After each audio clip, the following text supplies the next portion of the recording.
वहीं आज समाजवादी पार्टी के सुप्रीमो अखिलेश यादव ने भी प्रेस कॉन्फ्रेंस की और इस दौरान उन्होंने महाराजा सुहेलदेव राजभर को याद करते हुए कहा कि जब हमारी सरकार आएगी तो उनकी सबसे ऊंची प्रतिमा देश के सबसे बढ़िया रिवर फ्रंट पर लगवाई जाएगी। उनके इसी बयान का विरोधी सुभाषपा के राष्ट्रीय प्रवक्ता अरुण राजभर ने इस बयान का विरोध किया है। अरुण ने कहा कि जब समाजवादी पार्टी की सत्ता थी तब उन्हें सुहेलदेव राजभर याद नहीं आए।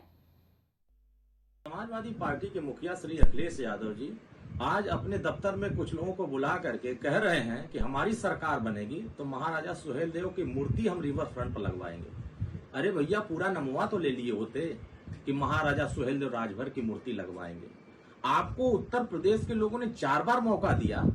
सत्ता पर बैठाया, मुख्यमंत्री बनाया, तो महाराजा सुहेलदेव राजभर का नाम तक नहीं ले पाए आप। और आप नाम तो छोड़ दीजिए, कभी जिक्र ही अपने संगठन में नहीं कर पाए कि महाराजा सुहेलदेव राजभर भी धरती पर रहते हैं या वो भी कोई महापुरुष थे। 27 अक्टूबर सन 2002 को जब माननीय ओम प्रकाश राजभर जी ने संघर्ष करके रास्ते पर महाराजा सुहेलदेव राजभर को पाताल लोक स्तर के ला करके आपके बीच में रखा और पूरे देश के लोगों में ये संदेश दिया कि इस देश की राष्ट्र की रक्षा, इस देश की संस्कृति की रक्षा, इस देश के भारत की सुरक्षा और विदेशी आक्रांताओं से लड़कर के इस भारत को 165 वर्ष तक सुरक्षित करने का काम किसी महापुरुष ने किया तो उस वीर योद्धा का नाम है महाराजा सुहेलदेव राजभर। आप आजमगढ़ जिले से आते हैं, आपने महाराजा सुहेलदेव राजभर के नाम पर बनने वाले विश्वविद्यालय को कितनी बार रोका? वहीं यूपी महिला आयोग की उपाध्यक्ष और मुलायम सिंह यादव परिवार की बहू अपर्णा यादव ने सपा प्रमुख अखिलेश यादव का नाम लिए बिना उन पर निशाना साधा है और कहा कि जाति जनगणना का श्रेय प्रधानमंत्री नरेंद्र मोदी को जाता है। उन्होंने ही सबसे पहले अपने मंचों से इसे लागू करने की बात कही थी, इसलिए जनता जानती है कि इसका श्रेय किसको मिलना चाहिए। अपर्णा यादव ने यह भी कहा कि सबको पता है कि पहलगाम में आतंकियों ने धर्म पूछकर निर्दोष पर्यटकों को गोली मारी, बावजूद इसके कोई भी अशोभनीय बात ना करे तो क्या कारण कर सकते हैं। वेदांत की जो फिलॉसफी है वो भी इसी के बारे में चर्चा करती है कि हम एक रहें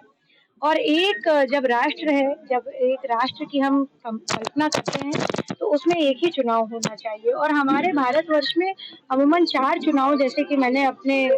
वक्तव्य में भी बोला बच्चों के सामने कि 4 चुनाव हो चुके हैं। 1970 से जब से यह क्रम बिगड़ा है तब से हम उसको संभाल नहीं पाए हैं। मैं नमन करती हूँ माँ भारती के पुत्र श्री नरेंद्र मोदी जी को कि आदरणीय प्रधानमंत्री जी ने इतनी समय में ये सोचा है और वन नेशन वन इलेक्शन का जो ये कॉन्सेप्ट है ये फ्लोट किया है हम सबके बीच में। देश के युवाओं से अपील करती हूँ कि ज़्यादा से ज़्यादा डिजिटल प्लेटफॉर्म्स पे ज़्यादा से ज़्यादा संगोष्ठी करके सेमिनार्स के माध्यम से इसके बारे में चर्चा करना शुरू करें और इसको